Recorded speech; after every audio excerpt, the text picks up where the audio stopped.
Did you miss your deadline to renew your Medicaid coverage? You can still send your completed annual review form to Healthy Connections Medicaid.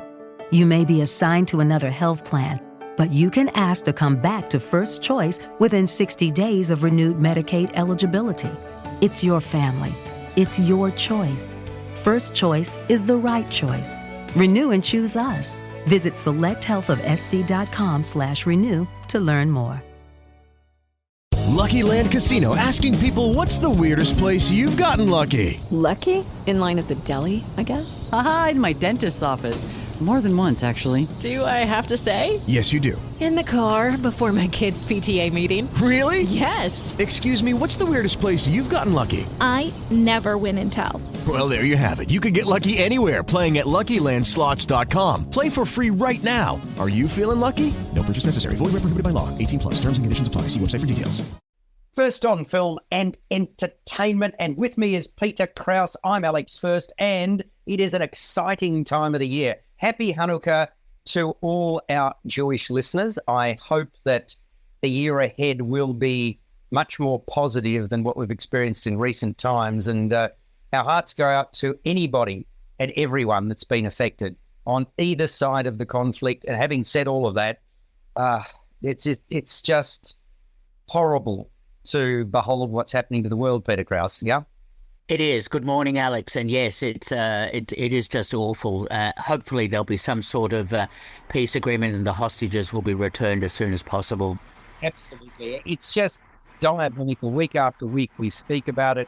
The world speaks about it, and unfortunately, whether there's going to be a solution or whether there'll just be a disquieting type of peace. Whatever it is, we don't want any more lives lost. That's the key to all of this. And we also don't want to be pigeonholed as the enemy, which is, the PR war is an important part of war these days. And the mistruths that are being spoken, I mean, that is deeply concerning, Peter, yeah? Yeah, it is.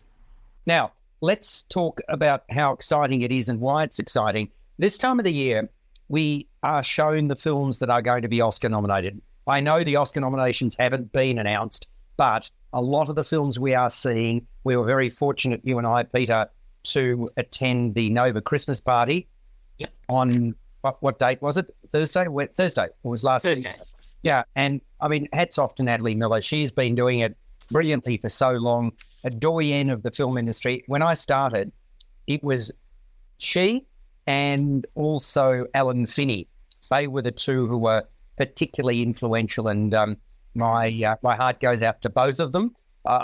You're around the same era, so were they the two big influences on you as a young critic? Yes, I agree with that. I think both of them, because of the Longford Cinema that Natalie ran, and Alan being so important with the Australian Film Institute, and then actor and so on. Yes, absolutely. Now, Natalie, in her short address ahead of seeing a really fine movie, talked about the imminent opening of another cinema chain. Is it Brunswick? Did she mention? I've just gone blank. East Brunswick, yes. Yeah. 6 screens. 6 screens, wonderful. She with a partner, and I'm not sure. Do you know the date in terms of it opening early next year?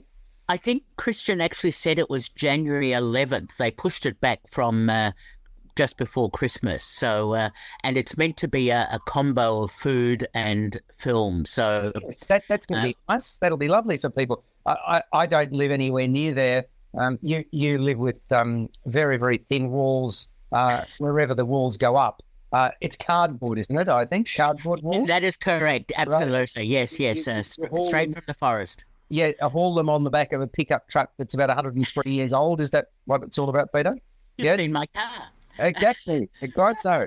No, that's right. That is wonderful. So we're seeing some magnificent movies. I should say, because people, it's interesting. The gravitation is towards Boxing Day. Now, do you think Boxing Day is still, like, does everybody rush out? Those who are not going to the cricket, those who are not going to the Boxing Day sales, do they all rush out to go and see movies on Boxing Day? Is that what we're supposed to believe? Yes, because that seems to be still the biggest box office period, from Christmas Day, Boxing Day to New Year's. But because of the actors' strike and because of the changes in release patterns and so on, I think some films were pushed back to January and so on. So that might increase the box office in January. Well, just for the sake of being true to what you've just said, let's talk about the movies in brief terms that are opening. Now, we've seen a number of these, and there'll be some embargoes, so we can't talk about them quite yet. But there's Anyone But You, which is a Sony release. There's Aquaman and the Lost Kingdom, which is Warner Brothers. Migration, which I believe is an animated feature from Universal. Poor Things, which was the movie that Peter and I saw on Thursday, extraordinary movie from Disney Studios. Wish is an animated feature from Disney. One Life. Now, I've already spoken with you about that, Peter. That I'm not sure. Have you seen that yet? That was yes, I have seen it. Yeah. The opening of the British Film Festival. A really strong film. So Anthony Hopkins, one of the featured actors in that opens officially on Boxing Day after having been in the British Film Festival. 2 tickets to Greece from Palace, and the new Riellen movie from Sharmil Films, Coup de Chance. So that's 1, 2, 3, 4, 5, 6, 7, 8 movies. That's about par for the course, 7 or 8 usually each year. That's right. So, and then you've got Next Goal Wins on the 1st of January from Disney, and you've got Dream Scenario, the Nick Cage movie. I'm not sure you've seen that yet, Peter, because that was during the day screening from. I have seen it. Oh, you have seen it. Oh, terrific. Yes. Okay, so yeah, they're the films, and then you've got Ferrari, which is Enzo Ferrari's life story, if you like. From Roadshow on the 4th of January, Night Swim, which we haven't yet seen from Universal, and this coming week we're going to see The Boys in the Boat from Warner Brothers. So they're the movies that you can look forward to. A number of those, I would imagine, will be featured prominently in some of the awards, especially Poor Things, which is quite a remarkable movie. But let's start today with a film that if you've got Netflix, you'll be able to see this from the 20th of December. So what's that? Today's the 10th, so we're talking about 10 days away, not bad at all. But if you want to see it in the cinema, you can see it right now, and I'm talking about Maestro. Now, this is an important movie in as much as it's the follow-up for Bradley Cooper as a director. And, I mean, he made quite a splash, both in terms of starring and directing A Star Is Born. Hard to believe that's now 5 years ago. Wow. And this is a movie, Maestro, about Leonard Bernstein and his wife. And it's impressionistic rather than sort of a biography in the traditional sense of the word. It's interesting because there are a number of directors that were associated with this. I think initially Martin Scorsese and then Steven Spielberg. And then when Spielberg pulled out due to his work schedule, basically Brad Cooper took it on. And he also wrote the piece with Josh Singer. And Josh Singer is quite an acclaimed writer. He was responsible, among other movies, for Spotlight. So it's got really strong pedigree. Talking about pedigree, is there a better actor going around than Carey Mulligan? We don't see a lot of her. When we see her, she's always excellent. And between her and Brad Cooper, you've got really stars, absolute stars, who are masters of their craft. This is 129 minutes in duration. It's M-rated. And I suppose there isn't an American conductor-composer that would be better known than Leonard Bernstein. Would there be, Peter? I mean, he sort of was fated the world over for his talent.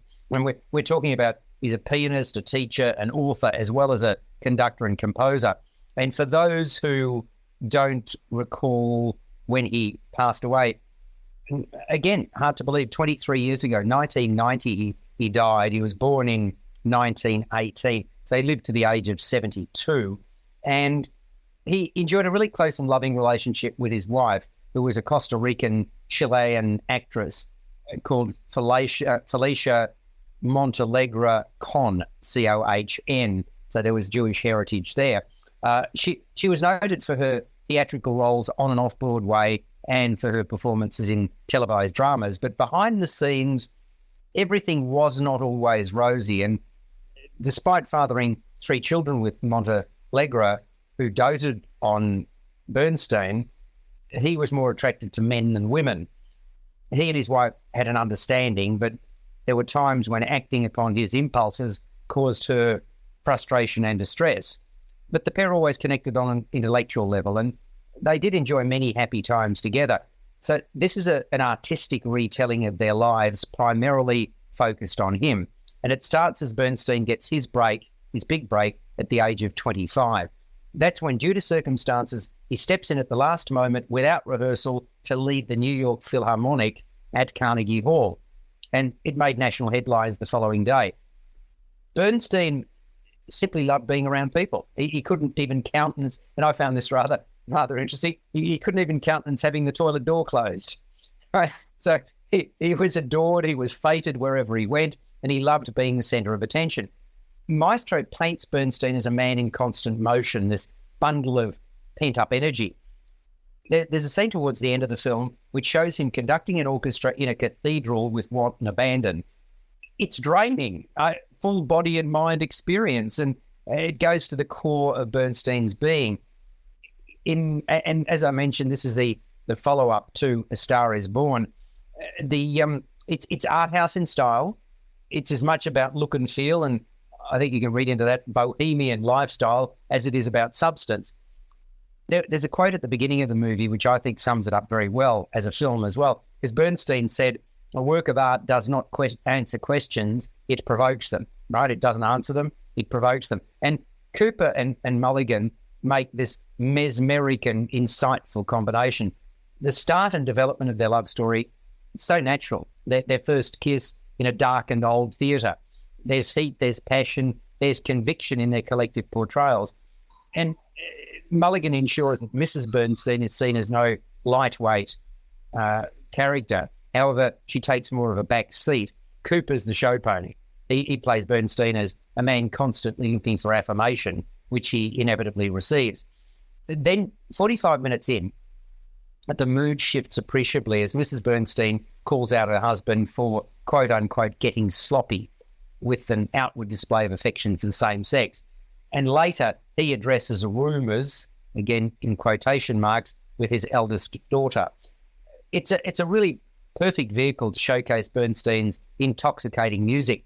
Maestro features really well-known works of his, as well as more niche pieces. And visually, Matthew Libatique, who was responsible for cinematography on The Whale, among many, many others, in his repertoire, captures an affluent lifestyle with distinction. I mentioned stylistically, it's impressionistic as a film, moves from black and white to colour to reflect time shifts. The start of it's effectively in black and white, and then it moves to colour. Maestro then really is a feast for the senses, Peter. I reckon it's going to hold particular appeal to those with an artistic bent, and it's in cinemas now, available on Netflix on the 20th of December. Did you appreciate it, and do you agree with me that it's not going to be an everybody's film? I very much liked the film and appreciated it a great deal because of its impressionistic, as you say, approach to Bernstein's life. Rather than Bernstein. I mean, again, did they say? I thought they said Bernstein, and maybe I'm mistaken. No, I was listening very carefully. Oh, it was always Bernstein. Lovely. Oh, good. Okay. Yeah. Perfect. Okay. I mean, when you think of a stein of beer, Stein, you don't say Steen. No. But names can often get mispronounced or mangled or whatever. Spelling of names is an interesting one too. But in this case, right, it is like beer stein. Okay. Stein, yeah. Okay. So, look, I was very impressed by this. In fact, it was Spielberg and Scorsese who both approached Cooper to direct the film because they were so impressed with the way he directed A Star Is Born. But I did think that it was going to be initially directed by my reading of it suggested that it was going to be a Steven Spielberg film, but then he found there was conflicts, etc. That's right. Yeah, and it's only then that basically Cooper said to what's his name? Steven Spielberg. What's his name? Sorry. That this is my take on it. I've really got a good handle on it, and he very much does. There's no question about that. It's very it's highbrow stuff, though, isn't it? I mean, the intellectual rigor in this movie. Well, yes, but it's also a love story. And I think Yes. that's where people will connect with it, because it does focus to some extent on his music, but it does dismiss some of his key compositions, including the music he composed for On the Waterfront, which is mentioned but not even heard. And there's a few other compositions he did. Although I must commend Cooper for only having Bernstein's music in the film. Yes. There's no other compositions or anything like that. No, I think that's it's a really brilliant representation. It's amazing how, because there was never any question about Brad Cooper's talent as an actor, but before he did A Star Is Born, nobody knew he could direct, and with that, that was a wonderful piece of work as well. And it's fascinating that this has got a music bent. Whilst he obviously was aware of West Side Story and as a youngster, Brad Cooper, I believe he didn't really have a good handle on. He had to do a lot of research, and that research really is shown up in this movie, isn't it, Peter?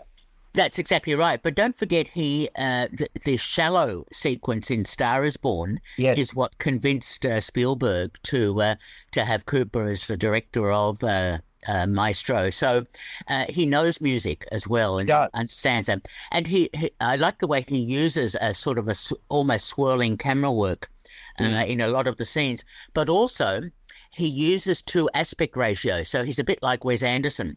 So he starts and finishes with the normal 35mm aspect ratio, and then most of the film is in the Academy 4.3, which is sort of slightly boxed in sort of ratio. And because I was so carried away by the movie, I wasn't even cognizant of that. Was that aspect in both the colour and black and white, or was it? Yes, it was. It was the Academy ratio. It first morphs into that in black and white, and after we've seen the widescreen version of the first sequence of the film, and then it stays in black and white in that Academy ratio until it then just morphs into colour because what happens is what Cooper has done is this film is about snapshots.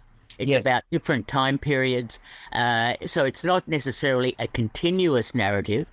It's a narrative that has particular time periods and segments attached to it, and I think that's what also makes it quite effective. And I must say, the way he treats Bernstein's bisexuality is actually quite effective, because it shows how Bernstein was torn between his sort of male and female desires, etc. And do you think he was torn? I actually got the impression that, I've got an understanding, I can do what I want. As I said, I thought that Carey Mulligan plays the back seat role and plays it extraordinarily well. But she's somebody who doesn't want to necessarily. She's not backward in coming forward, but she was happy to be behind the scenes and so on. But clearly, there's a pivot point in the movie whereby she's had enough. Yeah, and I really don't want to spoil the surprise for people, but when she calls him out, she also then has an epiphany later on about, is it he that needs to change or she that needs to change? Yeah. Right, in terms of mindset. And so I was thinking it goes to colour, what, about 45 minutes in, something like that? Something like that, yes. And then does the aspect ratio go to traditional cinema screen when it goes to colour? That was what No, it stays at Academy ratio until the very last scene of the film, which I think was that conducting in London. Was that at the convent at the cathedral? Yes. That was if there's one scene in the movie that sums up his energy, that is it. It wasn't an extraordinary scene. It was. In fact, he studied Bernstein's conducting methods, and especially conducting at that cathedral. And and that was shot in one take. Wow. Did you miss your deadline to renew your Medicaid coverage? You can still send your completed annual review form to Healthy Connections Medicaid.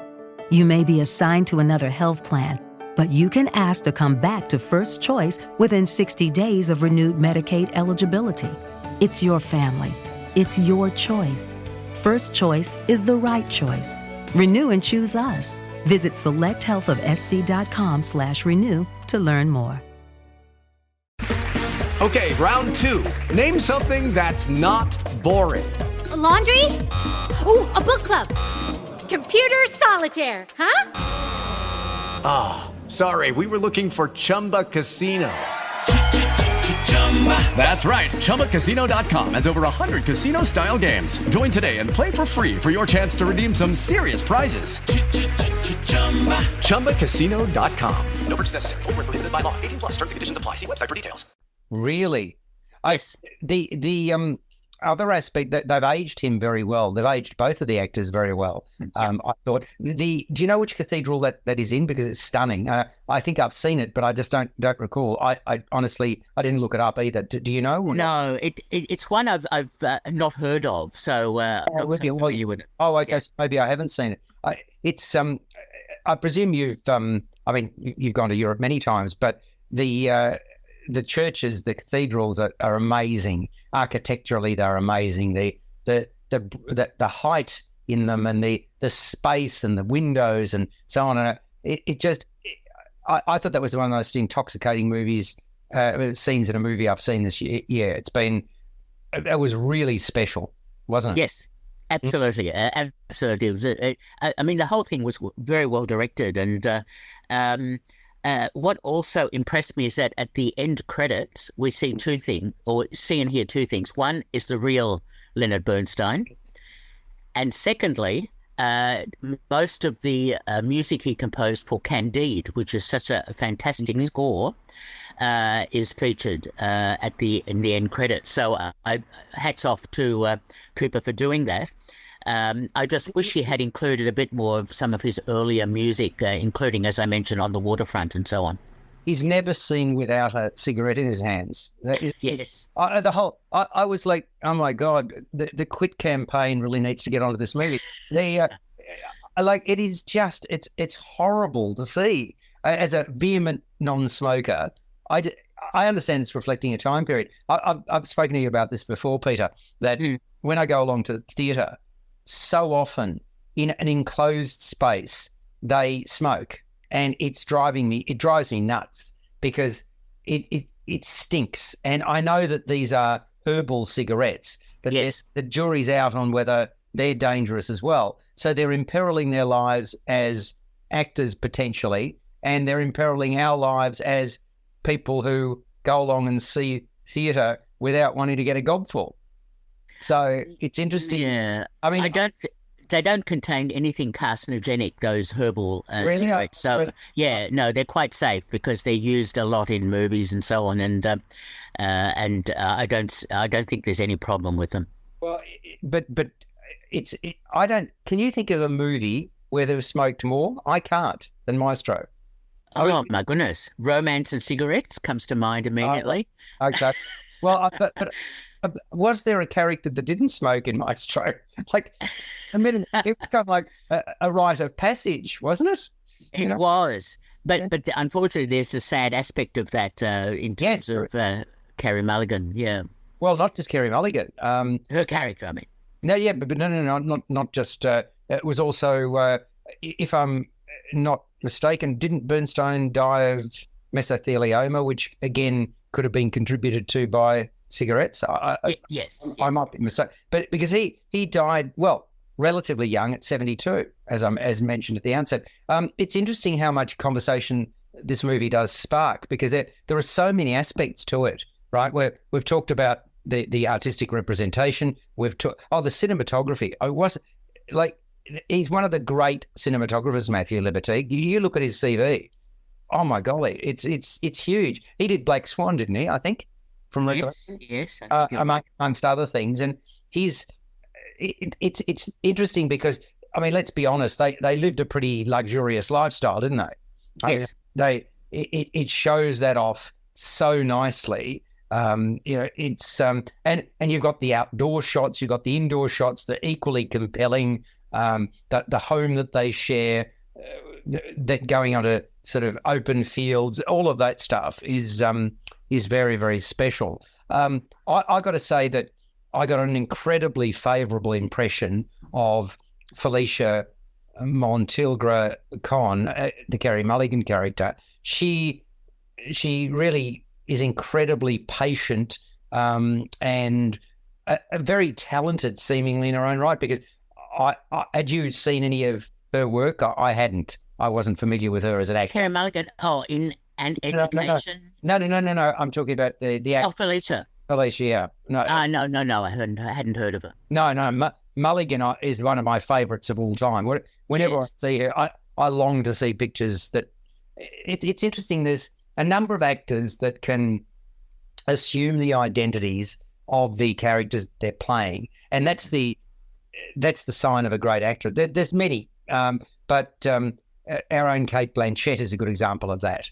Nicole Kidman's another one. We're looking at this, and there are so many, but Carey Mulligan is at the top of the pile. She's just fabulous. So, I don't. This is not going to be a big audience film, though. It's only in selective cinemas, and as I mentioned, it's going to go to Netflix on the 20th. I'll be fascinated.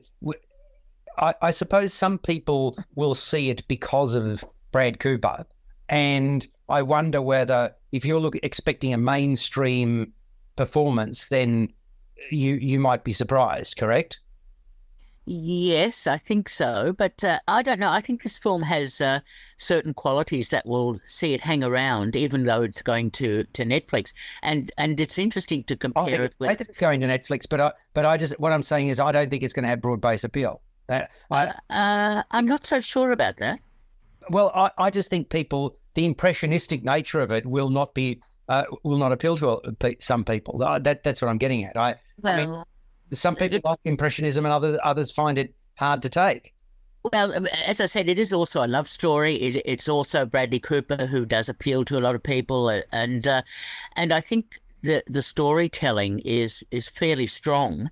So, and a bit like Tar, which also ended up having a reasonably strong audience, a wider audience before it went to streaming. Yeah. I think people will gravitate to Maestro because they'll appreciate, even though it might be, as you say, perhaps for a slightly older audience, but that doesn't matter. I think it does have a lot of mainstream appeal. Well, I saw it only on Friday, and it was a very old audience. And that's fine. I think that Tar is probably more accessible than this, to be honest. That's my take. I found it accessible because I really related to it, but I hope it does well because it really deserves to. It's a terrific film. So what are you going to give it out of 10? Maestro, M-rated, 129 minutes. Oh, yes. Excellent film, 9 out of 10. Yeah, I agree with you. I agree. I was giving it 8.5-ish, maybe 9. So, yeah, similar sort of territory. So it makes it one of the big films of the year in terms of scores, and hopefully we'll hear more about it. But good on Netflix for sort of, obviously they're pouring a lot of money into making really good films. I'm not sure what the budget on this would have been, but it would not have been slight. And I mean, how long will it take for streaming services to overtake the major studios in terms of Oscar wins, right? Because, I mean, there seems to be more and more. I was delighted that we had the Barbie Oppenheimer phase of 2023 where people went back to cinemas because it's wonderful to see something on the big screen. But obviously the streaming services are a real threat to the major studios, aren't they, in terms of bringing out Oscar-nominated films? That's absolutely right. I mean, Amazon is doing this, and Apple, etc. So yes, but again, that's fine because that means they're investing in quality films, in good scripts, so that they get a cinema release first before they then go on the streaming services. Exactly. So you are on J-Air, 88 FM, 24 hours a day, programming. There's intelligent listening, hopefully, and a bit of music as well to keep everybody entertained. If you want to be a member, don't hesitate. Go to jair.com.au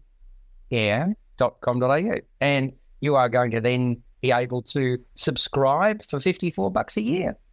So that is a good thing to do. j-air.com.au is your site to enjoy the listening and express your appreciation with a few coins, so to speak. Now, I wanted to go from the sublime to the ridiculous. Can we do that, Peter? Go for it. Yeah, well, it's kind of interesting that we've talked about a really highly intelligent movie and that is, it is for the intelligentsia in Maestro, and we go from that to Dix the Musical. Now, I'm pleased that this is an audio rather than visual representation because there are some lines and some language that's used in Dix that is going to mortally offend people who are not at the right proclivity, Peter.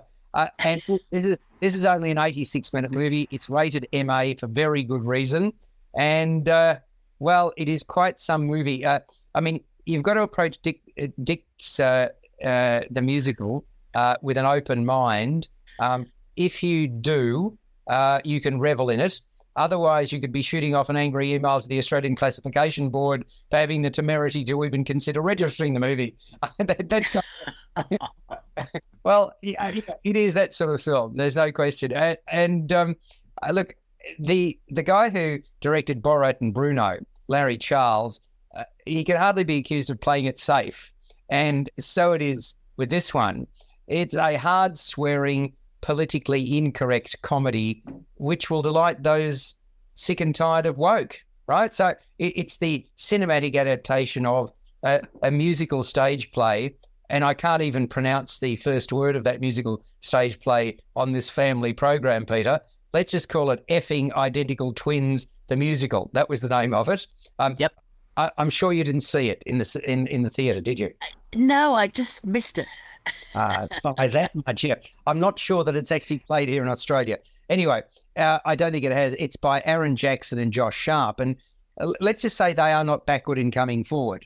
So it features an off-the-wall script in which those two, Jackson and Sharp, fill the principal roles, and they play twins Trevor and Craig.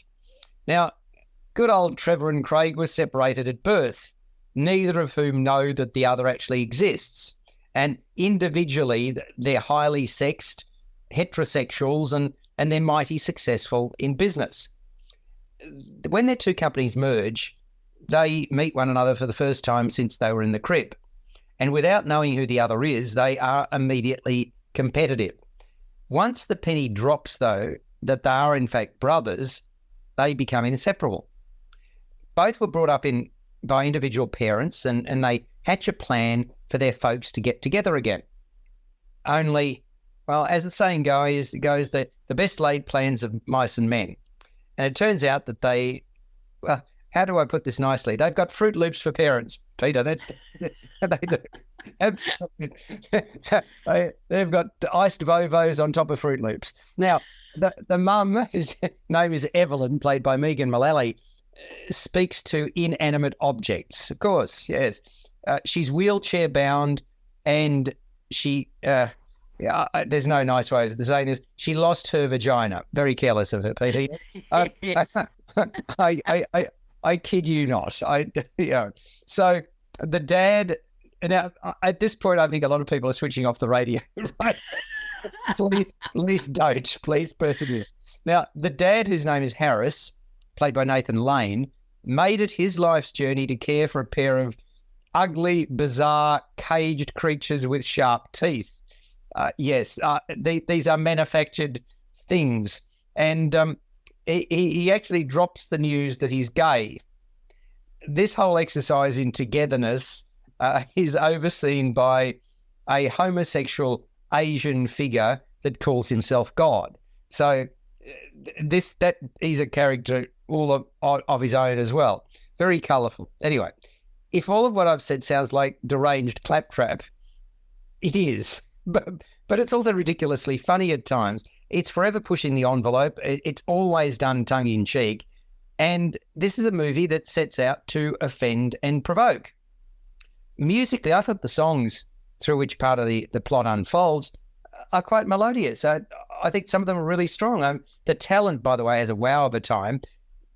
I didn't think I'd be saying that, having given the description that I have, but somehow there's an elegance about most of Lane's portrayal, even though his monster's first approach is extreme, to say the least. And that includes deliberately spitting into the creatures' faces. Now, I wouldn't call that elegant. You will get context in terms of that remark about spitting into the faces of the creatures if you go along and see the movie. Megan Mullally, well, she plays up her demented characterisation. I quite like the boys' one-upmanship, but their bonding reaches furious heights. God is portrayed by Bowen Yang. He's never quite... God, I don't think, has ever quite looked like he has in this movie. Or is it God, he, she, it, they, whatever, a portrayal of God. I also appreciated Megan Thee Stallion's role as the twins' new feminist boss, Gloria. She won't stand for any nonsense. She's quite a powerful figure. So, yeah, what more could I say? This is a film that will polarise, pun fully intended. What do you have to say? Did Dix have you standing to attention, Peter? Okay, moving right along. I won't cock it up. No, if we talk about the film, I mean, from the outset, it makes it very clear this is a gay musical, and it's over the top, and it's there's nothing subtle in this film at all, although there are some very funny lines throughout the film. And Josh Sharp and Aaron Jackson have done, I think, a really clever job in making this a very outlandish, out there sort of film. With two excellent cast members, Megan Mullally and Nathan Lane. It's interesting, those sewer boys, as Nathan Lane feeds them. They're actually puppets. And at the end of the film, there's an excellent post-credit sequence where we see behind the scenes and outtakes and so on, and we see the actual puppets. And obviously they used visual effects to erase the link between the puppets and the puppet masters behind them. Look, this is a very funny film. Yes, it is very offensive at times. It's also very sexual at times, and it has something to say about, I suppose, inclusion. I mean, it's the best film about identical twins that after the one with Arnold Schwarzenegger, I think, and DeVito. Yeah. So, look, there's a lot to like about this film. It's fast-moving, very colourful, very offensive, and a lot of fun. Yeah, exactly. So, what are you going to give it out of 10? Look, I really enjoyed it. It's, I mean, it obviously is for particular tastes and so on, and it does get a little bit over the top at times, especially really? No, well, especially having the no, I won't even mention that. No. Look, I give it 7 out of 10. 7 out of 10. Okay. Yes, I'm going to give it 7 out of 10 as well. I mean, that's a pretty good mark, let's be honest, for a movie of this sort of ilk. Let's turn to another film which came out last week, The Old Oak. Now, I think we spoke about it in relation to the British Film Festival some time ago, did we not? I can't remember. That's correct, because that was the media screening, yes. That was the media screening, but nevertheless, I think it's worth mentioning again now. It's MA rated, it's 113 minutes, and xenophobia is at the heart of this one. It's the 15th collaboration between the director Ken Loach and the writer Paul Laverty.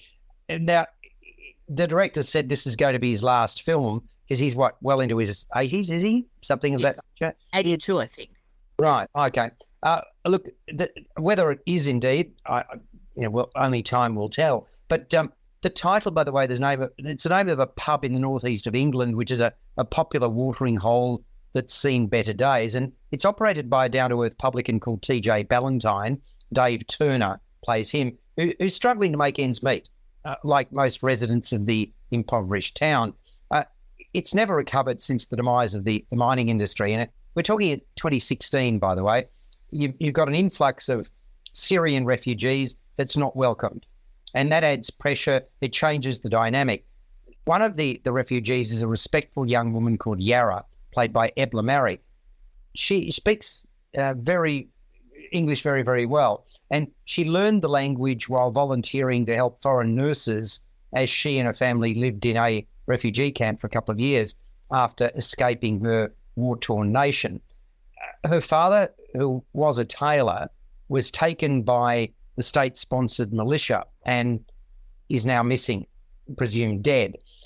Yarra's most prized possession is actually the camera that her father gave her.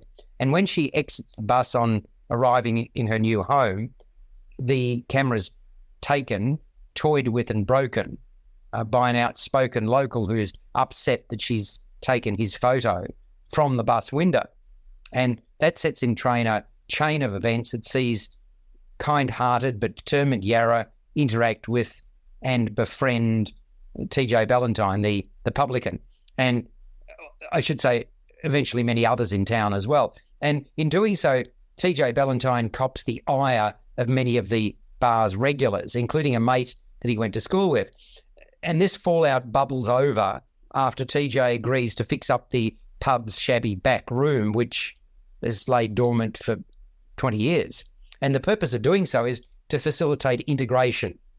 But that comes at a cost. And as the movie unfolds, we find out more about Yarra's family and TJ's own personal struggles.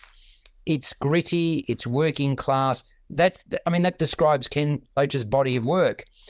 It's a movie that tugs at the heartstrings. It's presenting both hardship and hope. I thought the key characters were very well established. Dave Turner, quite a natural as a man who has had to turn his life around, but nearly didn't make it. Although I've got to say to you, Peter, and I remember mentioning this to you when we saw the screening, I struggled to reconcile that narrative thread with the empathetic soul that we see. The fact that he was, a different man altogether. I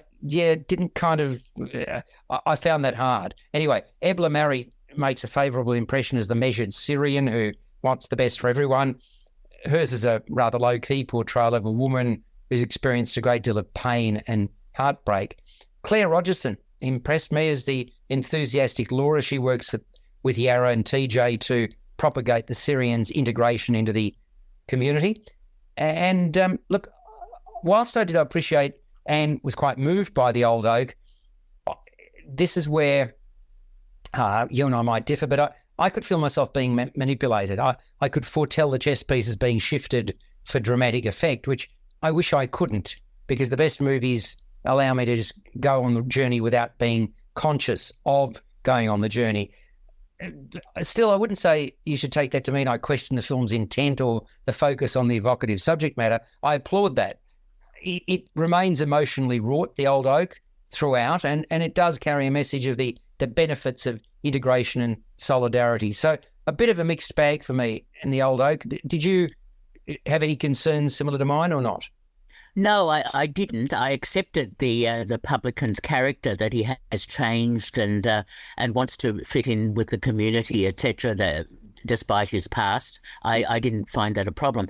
And yes, Ken Loach is such a working class focused filmmaker, and his films always have a social conscience. To some extent, he tries to have a positive arc in his films so that there's some sort of hope or redemption or whatever for the people in his films. And I think that works very well in The Old Oak, especially bringing these two disparate communities together. And he is very critical of this older community that is so entitled and feels as if any foreigners or refugees or whatever are going to disrupt them and shouldn't be there and so on. And he finds a way of trying to look at that reconciliation aspect, and I think he does that quite effectively. So, no, I really enjoyed this film. I think it's another excellent film from Ken Loach, and he is such a good filmmaker insofar as, and one of the few that does look at working class and downtrodden sort of existences and trying to make a positive energy out of those, and to give messages to audiences about understanding these sort of perspectives. So I was very impressed with The Old Oak, and I hope he does make another film. Well, I hope so too. Because look, it's one of those things that obviously you've got to have the energy to be able to go from go to woe when you're making movies, and age unfortunately does get to people at some points of time. So, that is the way it is. But, okay, your score is probably going to be higher than mine for The Old Oak. What do you think? Yep, really liked it. 8 out of 10 from me. Really? Okay, 6.5 to 7 because of the reservations I had. Otherwise, a little bit. Hang on, somebody coming through your wall-painted cardboard boxes. What's going on? You know, they're coming to take me away, huh? A traffic report as we go. Yes, exactly. Oh golly. Now we should we've talked about one risque movie. We should probably talk about another one, which is quite funny actually. It's called Bottoms, and this is an MA-rated movie. It also came out Thursday before the most recent one. It's 92 minutes, and it's lowbrow comedy, and it's PJ, played by Rachel Sennett, and Josie Ayo Adebiri, they're besties. They're also gay, neither popular at school. Still, PJ is ready to go with the flow, but Josie, well, she's not. She's convinced that she'll never basically have sex. And the latter has her eyes on a cheerleader called Isabel, played by Havana Rose Liu, who's dating the school's arrogant, womanizing jock called Jeff, Nicholas Galazzini. Meanwhile, PJ is taken by Isabel's statuesque and beautiful friend Brittany, played by Kaya Gerber. And as events transpire, Josie hobbles Jeff, literally hits him and hobbles him. Basically, Jeff is chasing Isabel ahead of an annual grudge footy match against the school's fierce rivals, and that's when this whole thing happens. And in defending herself in front of the school's principal, who's played by Wayne Pierre, Josie, with PJ's backing, concocts a plan to start a girls' self-defence class. Now, they also don't deny a suggestion that they spent the summer in juvie, in juvenile detention. And they win the support of classmate Hazel Callahan, played by Ruby Cruz, and later also a teacher, Mr. G, played by Marshawn Lynch, who is going through a divorce. So it is that Fight Club moves into full swing, leaving more than a few bruises, quite literally. Bad language and jive talk are par for the course in what is quite an outrageous offering. I actually thought of Booksmart and Polite Society. Did you think of any other movies while watching this? Well, if we're talking about the director Emma Seligman, I also thought of her previous film. Shiver Baby, yeah. Yes. It is the work of Seligman, and she made a huge splash with that one. She wrote Bottoms with Rachel Sennett, who starred in Shiver Baby, and Emma Seligman is also the director of this one. It's all about sex and fitting in. It's edgy, it's coarse. I think it'll delight a younger demographic. And if you think about the two women here, Seligman and Sennett, both in their late 20s, that they've tapped into the wants of those with primal needs coursing through their veins. The plotting hardly likely to appeal to Mensa graduates, though, Peter. But then it was never pitched as such. The characters are what make the narrative sing. They stumble, they fumble, and they bumble their way through their adolescence. Sennett and Adebiri are unifying forces. Sennett as PJ, the more polarising and pushier. Adebiri as Josie, more respectful and conservative. But Havana Rose Liu plays Isabel as a girl looking for meaningful connection in all the wrong places.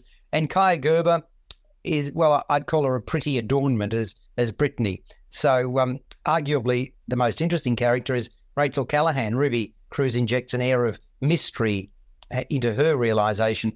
Nicholas Galazzini channels the classic meathead in the jock Jeff.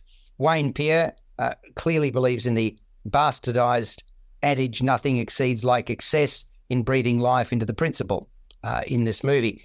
I actually warmed to the torn figure of Marshawn Lynch as a teacher, and I actually wouldn't have minded seeing a bit more of him in the movie. It also, this movie, Bottoms, benefits from this hip and happening soundtrack. I thought that created the right vibe. So, yeah, it's MA rated for good reason. What did you think of Bottoms, Peter? I liked Bottoms. I thought it was also very clever and... Bottoms comes out on top, Peter. Thank you very much. Yes, it reminded me a little bit of Heathers, and a sort of a gay version of Heathers, with the two young women, and they're plotting and scheming to have relationships and so on. So the whole lesbian focus is an interesting one, and the dumb jocks idea is also quite amusing because it's stereotypical, but it's taken to the nth degree in the latter part of the film. Look, Elizabeth Banks produced this film, amongst others, and this is, I think, a very clever and well-written film. Seligman's film Shiver Baby had such a great script about two women who meet at a Jewish wake and so on. It's really clever writing, and she's continued that with Rachel in this film, Bottoms. And of course, Bottoms refers to being the bottom of the heap. They are two women who are regarded as the dregs of the high school, and so they have to find a way of achieving something that will give them some sort of notoriety. And they certainly do that. Oh, yes. As the film progresses. And in fact, later in the film, it does get into a fairly violent sort of situation, which I thought I didn't quite expect, but I thought actually fitted into the broad satire that this film is going for. So yes, I liked Bottoms. I think it's a lot of fun and quite clever, and also has the credit sequence that you must stay and watch for. So many films are having these post-credit sequences that it's silly for audiences to walk out as soon as the first credits start appearing. It's frustrating because, I mean, you're missing so much good stuff. Outtakes are particularly amusing, no question about it. What would you give Bottoms? Look, I was tossing up between 7 and 8, but I think I'll give it 7 out of 10. Well, there you go. I did toss up between 7 and 8, and I gave it a 7.5. See, that's the midway point, Peter, right? Okay. Good man. Okay. MA rated, 92 minutes in duration. We should probably finish by mentioning I don't know, it's that sort of good sort of film to finish on because of its family. Did you see the original Trolls? You know, they sort of had, it's a franchise, and did you see the original when that came out? Yes, I have. I've seen all 3 now. Ah, yes, exactly. I mean, I didn't think I'd like this much as much as I did. I actually enjoyed it. I'm talking about Trolls Band Together is the name of the movie. The 5 Troll brothers were once part of a highly successful boy band called Brozone, but that one came to an inglorious end. And now all these years later, getting the group together again is the only way out for one of the guys who has actually been kidnapped by imposters. And that's the plot. It's a colourful third film in the franchise. Started with Trolls in 2016, followed by Trolls World Tour in 2020.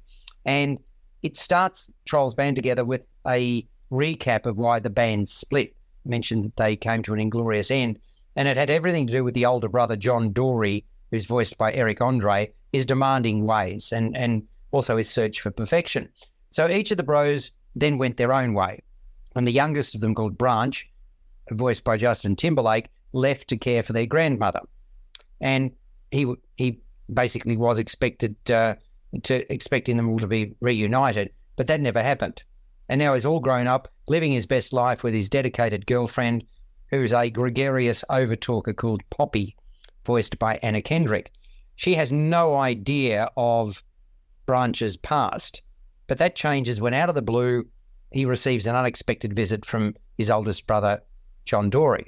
In fact, it comes in the middle of the nuptials between Poppy's best friend, Bridget, voiced by Zooey Deschanel, and King Gristle, Christopher Mintz-Plasse.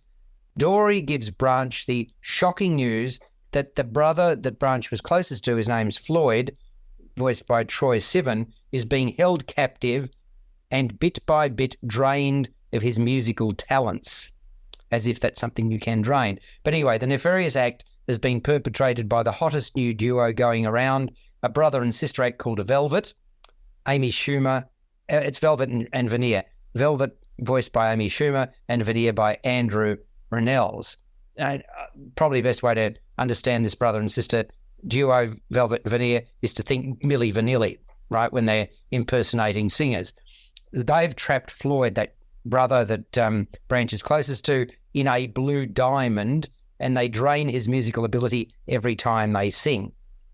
The strength of the diamond can't be shattered unless all 5 trolls are in sync, and that's going to take quite some doing. John Drury, with Branch and Poppy already in tow, moves to collect his other bros, Bruce, Dovey Diggs and Clay, Kid Cootie, before mounting a rescue mission. And their method of transport? Now, Peter, I dare you to try that. Armadillo. Can you call your local armadillo, please? Right? I'm Uber it. Yeah, very good indeed. So, okay, and they're driven there by the diminutive tiny diamond, Keenan Thompson, who does indeed sparkle. But is it a trap? So that's the question that is asked. It also must be noted along the way, Poppy learns about a long-suppressed family secret when Viva, Camilla Cabello, steps into her life. And another of note in the cast is Velvet Maria's exploited but smart personal assistant, Crimp, Zosha Mamet. The direction is never in doubt. The family-friendly journey well worth taking. And you can see the film in isolation. It still hangs together. You don't need to have seen the earlier two. I kind of appreciated the life lessons the movie dished out in quite an entertaining way, especially the trajectory of several key characters that really grow and mature. Full of movement, colour, adventure and spark, real energy about it. I think children will relate to that. Not without humour and byplay. Rainbow palette is a bit of a Technicolor dream, and it also thrives on its musical choices. They're fabulous. Many hits, up-tempo, pop score, real plus, couldn't get enough of it. Based on Good Luck Trolls, created by Thomas Dam. Film written by Elizabeth Tippett, also wrote Trolls World Tour. Directed by Walter Dorn, who was responsible for the previous 2 installments, so there's consistency. Co-direction from Tim Heitz. Good one for the young ones. And we haven't got a lot of time, Peter, but did you enjoy it or not? I did. I think young children will enjoy it. And I also like the satire that's in the film for adults about setting up boy bands and NSYNC with Justin Timberlake in there and all that, his voice, etc. So I think on both levels, it's a pretty good family film for the holidays. Yeah, exactly. I'm giving it a 7 out of 10. I thought it was nice. What about you? Yeah, I gave it 6 out of 10, but it's good. Yeah. No, it's good. It's worthwhile. Folks, that is it. Peter's done himself proud. He hasn't disagreed with me too many times today. And next week, you can always wait for next week, and maybe it'll be a different proposition. Pete, thanks so much, mate, for your input today, and I look forward to doing it all again with you in the very near future, in 7 days, in fact. Yes, thanks, Alex. All the best. Goodbye, everyone. Did you miss your deadline to renew your Medicaid coverage? You can still send your completed annual review form to Healthy Connections Medicaid. You may be assigned to another health plan, but you can ask to come back to First Choice within 60 days of renewed Medicaid eligibility. It's your family. It's your choice. First Choice is the right choice. Renew and choose us. Visit selecthealthofsc.com/renew to learn more. Okay, round 2. Name something that's not boring. A laundry? Ooh, a book club. Computer solitaire, huh? Sorry, we were looking for Chumba Casino. That's right. ChumbaCasino.com has over 100 casino-style games. Join today and play for free for your chance to redeem some serious prizes. ChumbaCasino.com. No purchase necessary. Void where prohibited by law. 18+ terms and conditions apply. See website for details.